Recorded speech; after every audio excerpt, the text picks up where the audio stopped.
Hello दोस्तों, मैं हूं विशाल और आप देख रहे हैं मेरा चैनल फिल्मी हॉरर। आज हम देखेंगे भयानक फिल्म का शॉर्ट वर्जन। ये फिल्म 1979 में आई थी। फिल्म में एक कब्रिस्तान में 4 लोग ज़मीन खोद रहे होते हैं। वहीं रेनू की कार खराब हो जाती है। चारों लोग एक लड़की को अकेला देखकर उसकी तरफ भागते हैं। रेनू जान बचाने के लिए चिल्लाती है। इंस्पेक्टर विजय चारों की पिटाई करके जीप में डाल लेता है। इतनी रात के आप यहाँ क्या कर रही हैं? मेरी गाड़ी खराब हो गई थी, मदद मांगने के लिए उस तरफ गई तो देखा ये लोग कब्रिस्तान में कुछ छिपा रहे थे। बैंक लूट कर माल छिपा रहे थे। खैर आइए मैं आपको घर छोड़ दूं। विजय और रेनू एक दूसरे को पसंद करने लगते हैं और शादी कर लेते हैं। कुछ दिनों बाद ही विजय का ट्रांसफर ऑर्डर आ जाता है। टेलीग्राम, मंगलपुर जाना है। कब? आज शाम की गाड़ी से। 4 दिन के बाद क्वार्टर मिल जाएगा, फिर तुम आ जाना।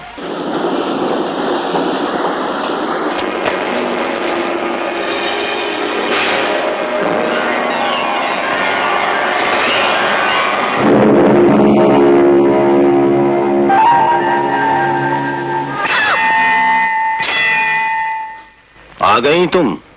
ये टेलीग्राम कब आया? 2 घंटे हुए साहब। इसका मतलब रेनू मेरा इंतजार कर रही होगी। यहाँ कब तक इंतजार करोगी? अंदर ऑफिस में आकर बैठ जाओ। इस इलाके में शाम के बाद कोई घर से बाहर नहीं निकलता। मैं अंधेरे से नहीं डरती, आप सिर्फ मुझे रास्ता बता दीजिए, मैं चली जाऊंगी। तुम जाना ही चाहती हो तो यहाँ से सीधी चली जाओ। आगे जाकर 3 रास्ते मिलेंगे। बीच की पगडंडी से चली जाना, जल्दी अपनी मंजिल पर पहुंच जाओगी।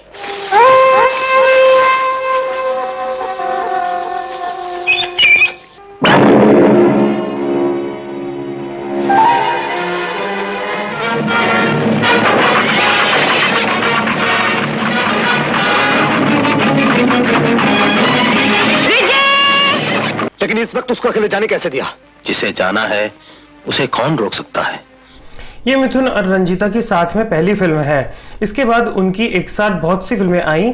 1990 में आई गुनाहों का देवता के 22 साल बाद 2012 में जिंदगी तेरे नाम में वो एक बार फिर साथ दिखाई दिए। इसमें वो एक बुजुर्ग कपल के रोल में है।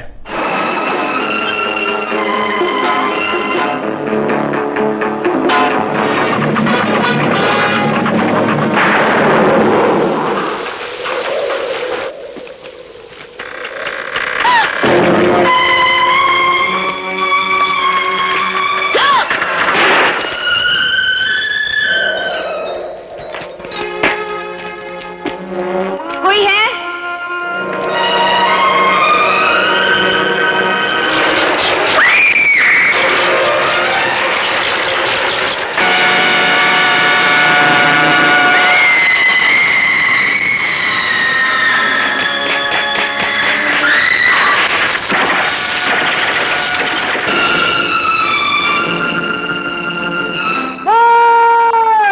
सब्र से काम लो विजय।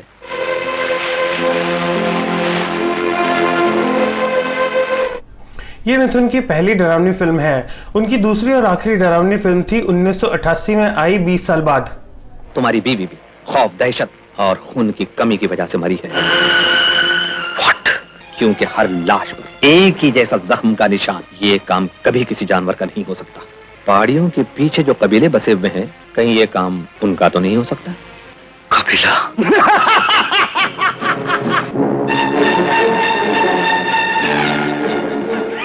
हमारा राजा बेटा आज शहर से पूरे 10 किताब बांट के आवा है। हमरे बाद इस कबीले का सरदार।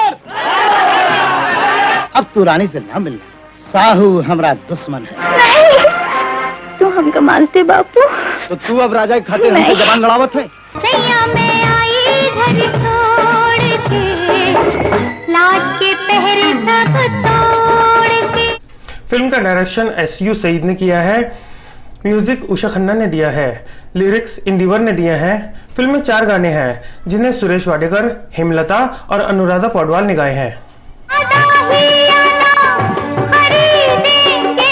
धुआं सा उठा देखो चारों ओर रे, भीगा भीगा मौसम आया।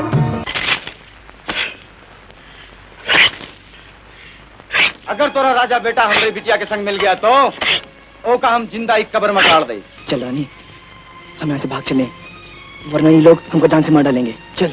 इस जंगल में तुमसे अलग रस्म रिवाज वाला और कोई कबीला है? नहीं दुर्गा साहब, कोई नहीं। फिर कौन सा वो खूनी साया है जो मंगलपुर को वीरान बना रहा है? ये फिल्म मिथुन की शुरुआती फिल्मों में से एक है। इससे पहले की ज़्यादातर फिल्मों में उन्होंने बहुत छोटे रोल किए थे। फिल्म में सभी एक्टर उस वक्त ज़्यादा फेमस नहीं थे। राजा, वो देख। गाड़ी यहाँ तो कोई भी नहीं है। अच्छा, तू ऐसा कर, तू अंदर बैठ, मैं देख कर आता हूँ।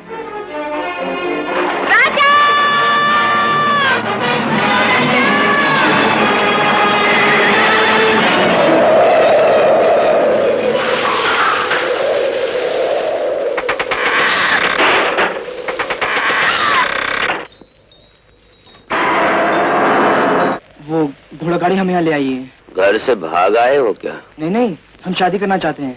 तो तुम इतने डरे हुए क्यों हो? हम बहुत थके हुए हैं। आज से तुम दोनों हमारे मेहमान हो। अमोल पालेकर फिल्म में गेस्ट अपीयरेंस में लिए गए थे, लेकिन बाद में हटा दिए गए।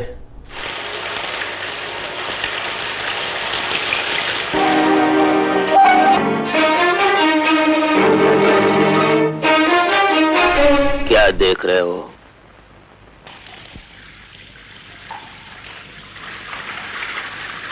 अपने बीवी से कह दो जल्दी खाना लगाए। अगर मुझे पहले पता होता कि हमारे घर में ऐसे दो मेहमान आए हैं तो मैं शिकार खेलने जाता ही क्यों।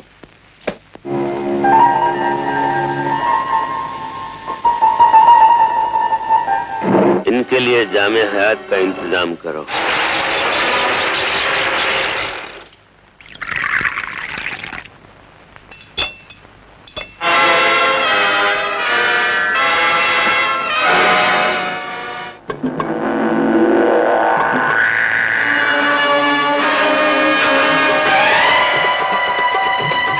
कानून जिसे जुर्म और समाज जिसे गुनाह समझता है, वो चीज तुम्हारी वजह से हमारी रूह की ग़िज़ा बनकर रहेगी। हम वादा करते हैं, ये नायाब तोहफा पहले तुम्हारे होठों को छुएगा।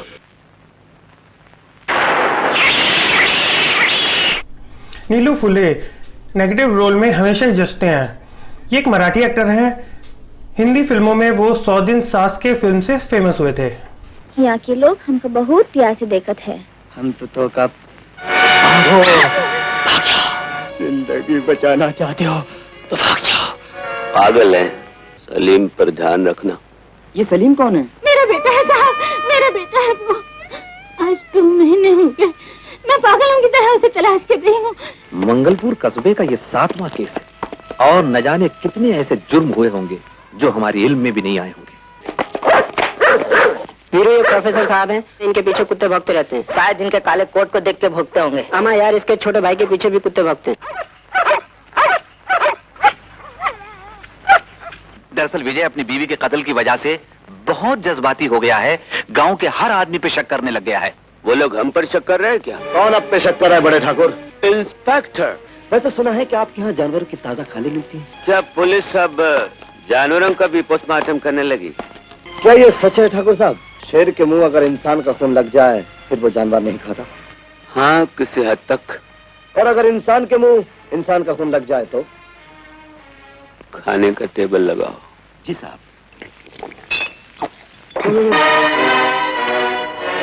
दूसरा बना देती हूँ। जी कोई बात नहीं, मुझे इसकी जरूरत नहीं।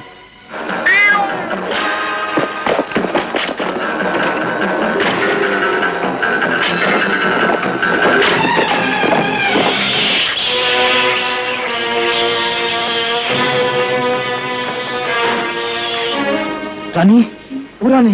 राजा, चल रानी, हम यहाँ से भाग चले। कहाँ है रे? कहावत है रानी, कल रात हम कहा देखे, वो तीनों ठाकुर धोखा उठा कर ले जा रहे थे। कहाँ ले गए थे तुझे? तूने जरूर कोई सपना देखा होगा रे। ये सपना नहीं, सच्चाई है। जान बचाना चाहते हो तो भाग जाओ यहाँ से। ये देखो एक ऐसा निशान इसके हाथ में भी होगा।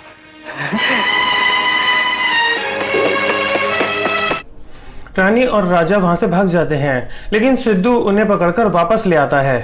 Excuse me, hello, the famous journalist mister Michael. इस स्टेशन पर जो उतरता है वापस नहीं जाता। तुम भी जाओगे? Yes, why not? Oh, the घोड़ा फॉर मी। माइकल भी बाकियों की तरह हवेली पहुंच जाता है और वहां तीनों को खून चूसते हुए देखता है।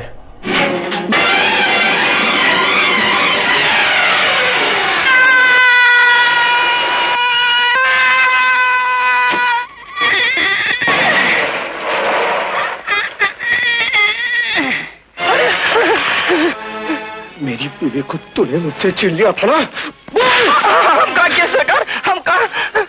मंगलपुर के बेगुनाहों का खून पीने वाले। रुक जाइए इंस्पेक्टर साहब, क्यों इस गरीब को मार रहे हैं आप? यही आदमी ने कईयों का खून पी चुका है। मैं ये खून पीता नहीं, ये तो खराब खून चूस के फेंक देता है। आइए मेरे साथ। ये निशान क्या था? सिंह का निशान है, इसी से खराब खून खींच के बाहर फेंक दिया जाता है।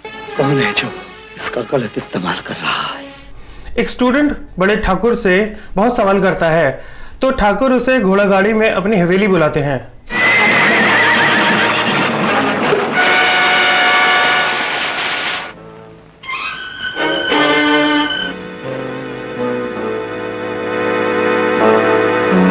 ऐसी कौन सी सवारी है जिसकी ऊंचाई 9-10 फीट की हो? वो तो ठाकुरों की घोड़ा गाड़ी है।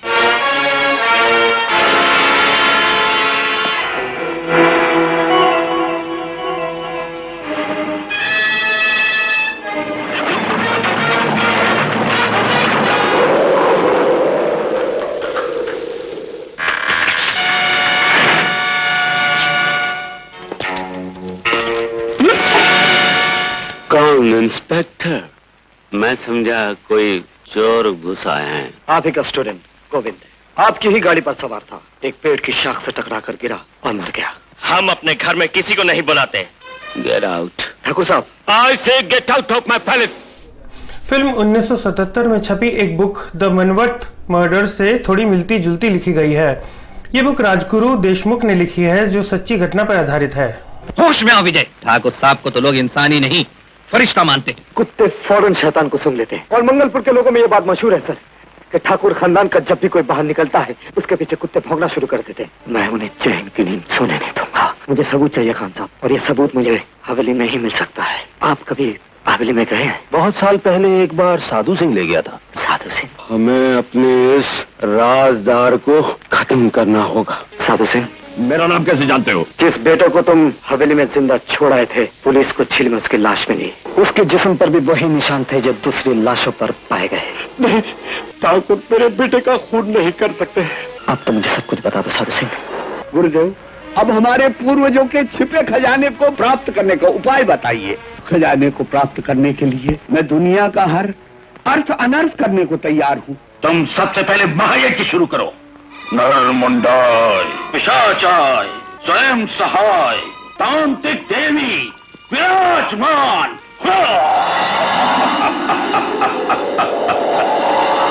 देगा ठाकुर, तांत्रिक देवी तुम्हारी तपस्या का फल अवश्य देगी। तुम्हें 501 अमावस्या की रात जागकर देवी को प्रसन्न करना होगा। तुम्हारे कुलगुरु होने के नाते देवी को पहला तिलक हमारे रक्त का लगेगा।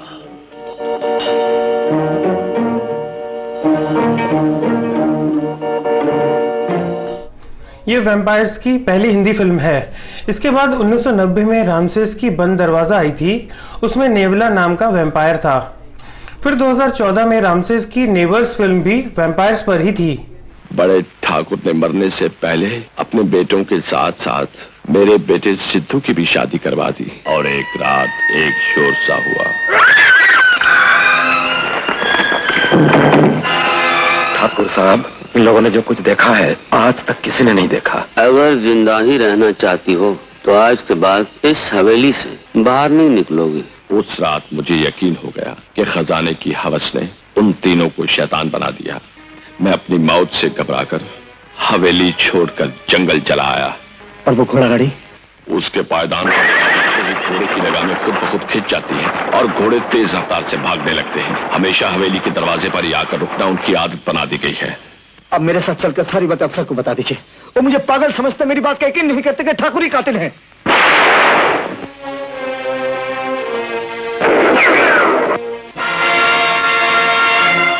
साधु सिंह, तुम्हारी बीवी भी इसी रास्ते से गई थी और आज तुम भी। इस फिल्म की मेकिंग के वक्त सावन कुमार और उनकी पत्नी उषा खन्ना, जो इस फिल्म की म्यूजिक कंपोजर है, उनके बीच रिश्ते बिगड़ गए थे। उषा मिथुन को पसंद करती थी, वो उनके भाई कुक्कू खन्ना के दोस्त थे।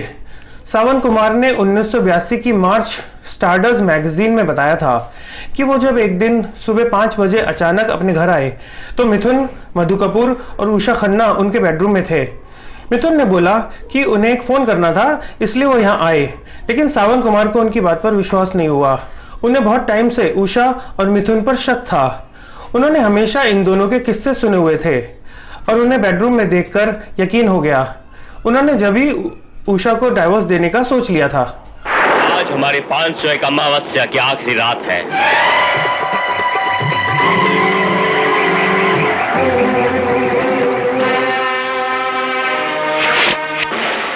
तुम लोग हैरान हो कि ऊपर जाने वाला नीचे कैसे आ गया।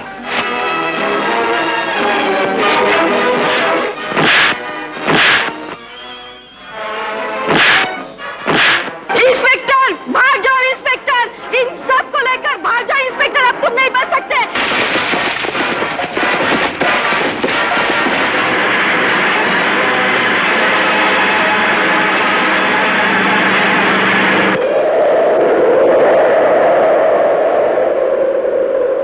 ये कानून की चीज कानून के हवाले कर देना। और तुम हमारे साथ नहीं आओगे? वक्त बहुत कम आ रहा था, सबको संभाल लेना। जाओ। फिल्म 21 सितंबर 1979 को रिलीज हुई थी। फिल्म का बजट 1 करोड़ था। फिल्म की India box office collection 90 lakh थी और वर्ल्ड वाइड कलेक्शन 2 करोड़ रुपए थी। फिल्म का वर्डिक्ट फ्लॉप है क्योंकि फिल्म की India box office collection budget से कम है। ये वो जगह है जहां मुझे मेरी रेनू की लाश मिली थी।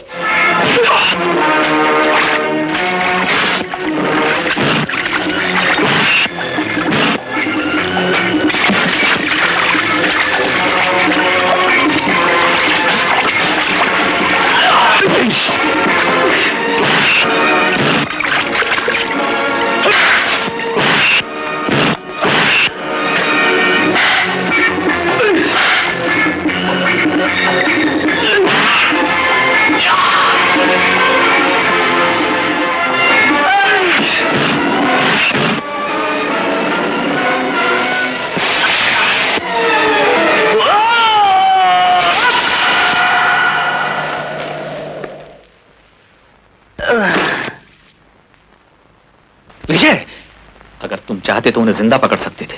कानून तुम्हें सजा देगा। विजय। दोस्तों, आप लोग कमेंट और लाइक तो करते ही हैं, लेकिन वीडियो शेयर भी जरूर करें। आगे मैं और एक्साइटिंग वीडियोस लाने वाला हूं, तो देखते रहिए आपका फेवरेट चैनल फिल्मी हॉरर। हमारा चैनल फिल्मी हॉरर सब्सक्राइब करें और बेल आइकॉन को ऑल पर क्लिक करें।